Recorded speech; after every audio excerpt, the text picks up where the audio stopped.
I'm Sean Barber, and this is SEO in 2025 Additional Insights.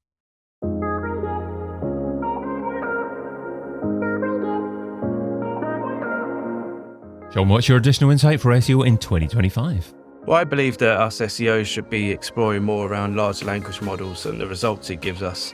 Start learning from what it's showing and the kind of content it's displaying, and what we can learn from that in terms of if it's showing old content, why is it showing it? If it's not, why isn't it showing it? And what sources is it showing instead of us? Okay, what sources is it showing instead of us? So why would an LLM be showing our content, as it were? Is it traditional SEO that lets us do that, or are there certain optimization methods that we need to actually undertake in order for LLMs to pick up our content? Yeah, I think because it is still new, that we are still learning about the patterns that large language models are using to find the right sources. So, it's not 100% concrete right now, but during my research and during other people's analysis, it's clear that still traditional SEO techniques are still very important in terms of getting yourself seen, building that authority, freshness of content, the way it's laid out, structuring your content, navigation, headers, all those traditional SEO techniques are very important, still apply. However, obviously, certain things do help more than others. So I have seen that in terms of content, you've got to be well structured, getting to the point quicker, in terms of answering the question directly, not beating around the bush, not putting jargon and fluff in there, because AI is here to stay, and it's matching pretty much how users are changing their behaviors. They want answers quickly. They want to get straight to the point. They don't want any of that fluff anymore. We've seen that with the rise of social media and AI overviews in Google.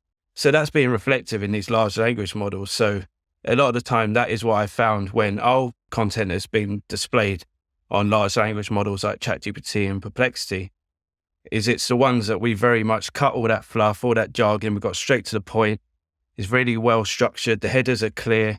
Obviously there are things like structured data you can implement, but generally it's about that content. And also I found that obviously it's about building an authority in the field. Obviously that's hard to do, but if you can get backlinks from trusted websites, whether it's BBC, whether it's, Huffington Post or, medical, depends on what sector you're in.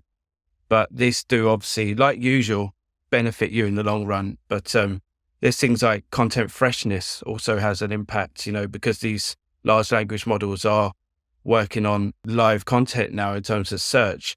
So they do still rely on the freshness of content. So that kind of is another way of getting seen by doing that. And so quite a few things to unpack there as well. So content freshness, I'd like to dig into that and how you go about doing that to actually make it more appealing to LLMs. But you mentioned ChatGPT and Perplexity there as well. Are those the two top sources of LLM traffic at the moment?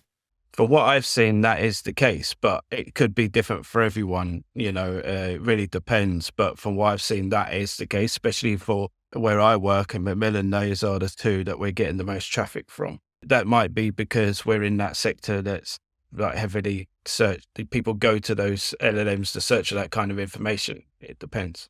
And what kind of volume are we looking for in comparison to traffic available from Google at the moment?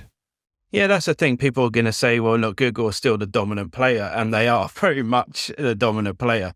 But there's no doubt about it. Large language models are growing, and it's chipping into that market share, bit by bit. So we've seen quite a good increase month on month of traffic coming from those large language models. And I think apart from that, I get the point that Google are still dominant, but AI really does, as I said before, it really does represent how user behaviors are changing. And I think it's a great insight into really seeing how they display your content and what kind of content they are displaying to really give you insights into developing your own content. And what about establishing the value of brand exposure on LLMs? Because you're not necessarily just going to get direct traffic. I would say a lot of people are going to get direct answers as well, and perhaps have some sort of exposure to your brand as a result of doing that. So, how many searches that a brand appears on are you likely to get direct traffic from? And then second part of that, do you actually attempt to actually measure the value of that additional brand exposure? Yeah, I guess that's the tricky thing right now, isn't it? Is measuring that kind of visibility on large language models, because right now we're not getting that kind of data easily, if at all. Obviously, traffic is slightly easier to track, not 100% certain either, because through Google Analytics, you can track this kind of stuff. But Google are being a bit shy in terms of telling us around AI overviews, for example. But obviously, we don't really get that kind of data from the large language models. But obviously, you can look at, do your own manual searches around the kind of top queries that people are searching on your website and seeing what's showing up if you are being shown. And if you're not, why are you not? Who's being shown instead? And what are they doing that you're not doing? And something I did want to mention was around information gain, because the large language models are looking for things that stand out that they can't answer directly themselves. What can they add to the query to really add that extra information? So it could be stuff like statistics, facts, quotes from experts. This is the kind of stuff you should be throwing into your content, because that's going to make it stand out from all the other similar answers across the internet. And just like Google's been saying the same thing around EAT, it's the same principle really with large language models. Got you. Okay. And you touched upon content freshness as well. How do you go about demonstrating that to LLMs and perhaps search engines as well? Is it a matter of simply updating the date posted, perhaps on a blog post, or do you have to add an additional significant volume of new content to that page? Yeah, but it depends, doesn't it? I mean, you should always try and to be creating fresh content with unique insights. Depending on what industry you're in, that's easier than others. But you can use large language models to find opportunities. So if they are featuring a bit of information with statistics backed up or figures, and it's say from a couple of years ago, and you could get that information which is more up to date, you should go around trying to update that, because you might be the ones being featured next in the next result, because you've got more fresh content compared to your competitors. So I do think that's where you could find opportunities. And obviously, like usual, track your website traffic. If there's pages that are focused around statistics and people are landing on it and engaging with it, but it's out of date, then maybe look to update that. Because, like Google, they large language models will pick up on that this is popular, but also they'll pick up also that it's out of date and they might not use it. So if you update it, you've got a bigger chance of being picked up for those results. And you also touched upon the importance of including expert content within your page. So is there any optimal way of structuring that? Do you use schema? Do you use links to social media profiles to demonstrate who that expert is? Yeah, 100%. Like it's exactly the same as with Google and Bing. These large language models will pick up on those signals. So obviously, it doesn't matter what industry you're in. If you're a builder or if you work in the medical industry, showcasing who you are, your credentials, where you've done other works is always going to be good for that, being picked up for that sort of expertise. I do believe that it's similar to what we've been told before, but I think with this whole thing with large language models, it's really just highlighting and underlining all these other things that people have been talking about in the industry in the last couple of years. But they're really saying this is now, it's the future, this is what you have to do. They're just kind of underlining it. So yeah, all those things, obviously schema does come into play. People have been arguing if it has an effect or not. I do believe it's important, but using it right in the right places. Social media, 100%, they are being picked up in these large language model results as well. It's all important, those sort of factors for sure. So if you're analyzing why a competitor appears in an LLM instead of actually your brand, what are some common reasons as to why that competitor is appearing instead of you? I mean, again, it depends on industry. I can only talk from my industry that I've done some research in. They do favor kind of those .org, .education sort of domains, those trusted domains. So that's one thing that kind of is out of your control. But what is in your control is obviously the structure of the content. As I said before, make sure there's clear headers, clear subheaders, clear structured content where people are really getting to the answer, and it's actually a unique answer backed up with, like I say, relevant data and statistics and quotes, if you can, to make it a bit more unique to what others are offering, and also making sure, as I say, keeping it fresh. So yeah, all those sort of principles. The structure of the content is, really, really important. Yeah, so I was going to mention as well around topical authority and topical relevance. It's important that when you're covering a subject on a page, that you don't veer away too much from other areas, because you want to be known for a particular topic or subject area.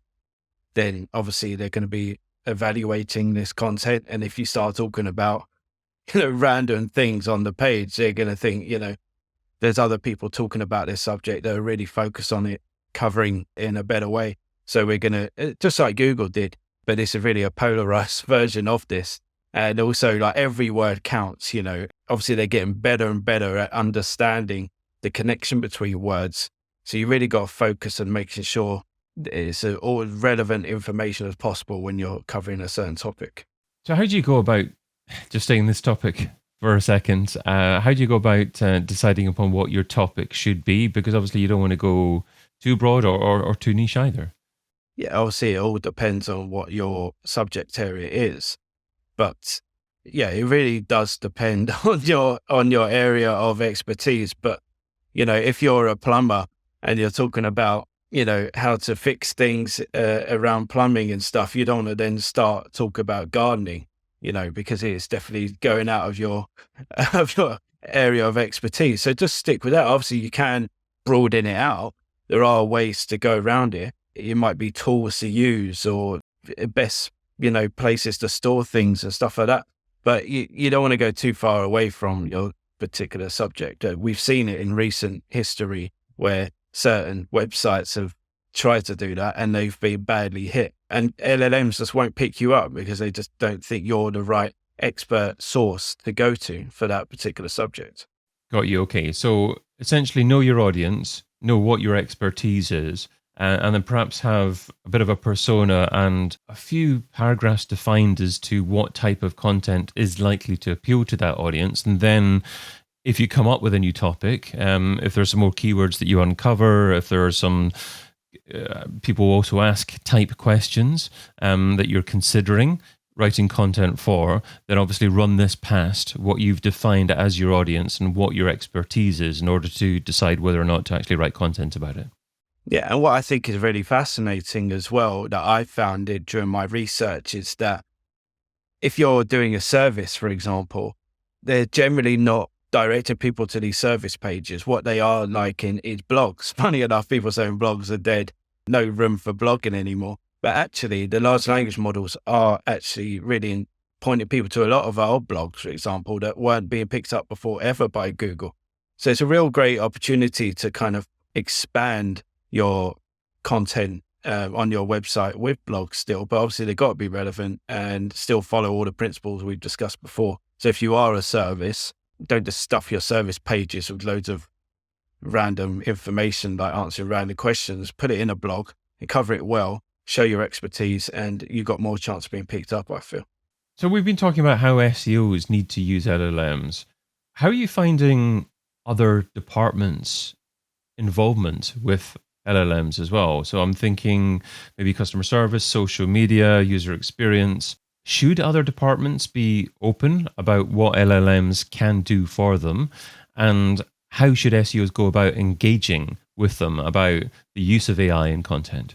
Yeah, it's hard to tell in terms of how they can use it. I think everyone should be using it because it can make everyone's jobs easier.